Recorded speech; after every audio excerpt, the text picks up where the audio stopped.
নমস্কার। নিয়ম নিষ্ঠা চ্যানেলে আমার সকল শ্রোতা ও দর্শক বন্ধুদের স্বাগত। আজ একটি গুরুত্বপূর্ণ বিষয় নিয়ে আলোচনা করব। বিষয়টি হচ্ছে মন্দিরে অথবা গৃহে পুজো দেওয়ার সময় আমরা প্রদীপ জ্বালাতে গিয়ে বেশিরভাগ সময় যে ভুল কাজটি করে থাকি সেই ভুল কখনো আমাদের করা উচিত নয়। এতে কি হয়? এতে মা লক্ষ্মী সেই গৃহের উপরে খুবই রুষ্ট হন। যেই গৃহের উপর মা লক্ষ্মী রুষ্ট হন সেই গৃহে কখনোই মা লক্ষ্মীর কৃপা বর্ষিত হয় না এবং শান্তি বিরাজ করে না। কারণ মা লক্ষ্মী হলেন শান্তির দেবী, ধনের দেবী তো বটেই।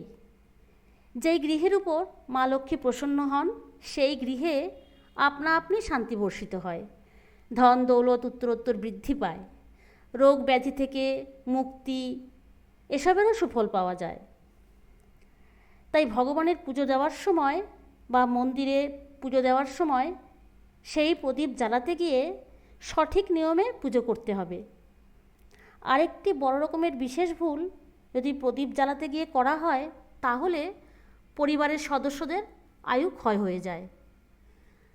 জেনে নেওয়া যাক কিভাবে বা কী নিয়মে ভগবানের উদ্দেশ্যে প্রদীপ নিবেদন করব।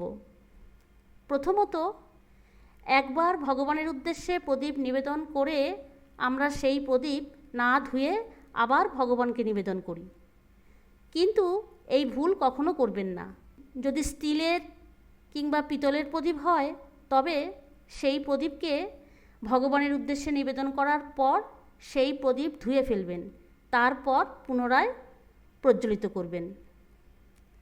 যে কোনো প্রদীপই ভগবানের আরতিতে ব্যবহার করা যেতে পারে, সেটা কাঠের প্রদীপ হোক কিংবা মাটির প্রদীপ হোক কিংবা কলার ডোঙার প্রদীপ হোক, অর্থাৎ কলা গাছের ডোঙার প্রদীপ।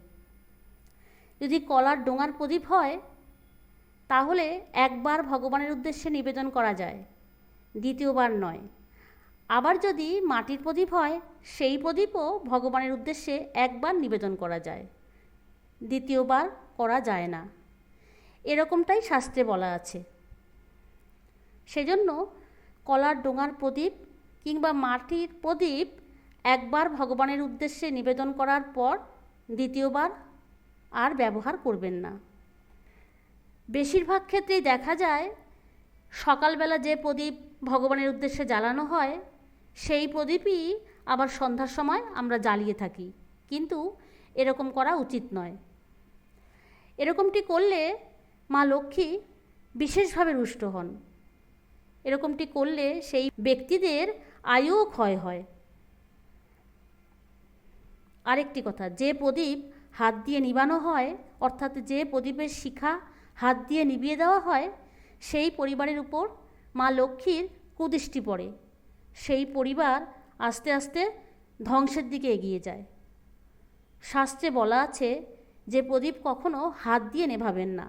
যদি প্রদীপের বুক জ্বলে যায় তো জ্বলুক, হাত দিয়ে নেভাবেন না। ঠিক এরকমই একবার প্রদীপ জ্বালানোর পর দ্বিতীয়বার সেই প্রদীপ জ্বালাবেন না।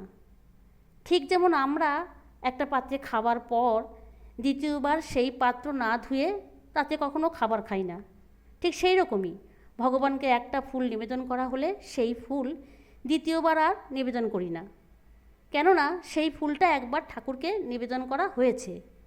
সেই জন্য একবার ভগবানকে প্রদীপ নিবেদন করে সেই প্রদীপ মেজে ধুয়ে দ্বিতীয়বার নিবেদন করা উচিত। আর যারা ব্যবসা বাণিজ্য করেন তারা মা লক্ষ্মীর পুজো করবেন। লক্ষ্মীর ঘর ধুয়ে প্রতি বৃহস্পতিবার তাতে জল, স্বস্তিক চিহ্ন, আম্রপল্লব দিয়ে, একটি হরিতকি দিয়ে অথবা পান পাতা ইত্যাদি স্থাপন করতে পারেন। মা লক্ষ্মীর কৃপা লাভের জন্য প্রত্যেক বৃহস্পতিবার মা লক্ষ্মীর পুজো করবেন এবং সন্ধ্যাবেলা একটি প্রদীপ জ্বালাবেন। ব্যবসায়িক লোকেদের জন্য মা লক্ষ্মীর কৃপা খুবই আবশ্যক।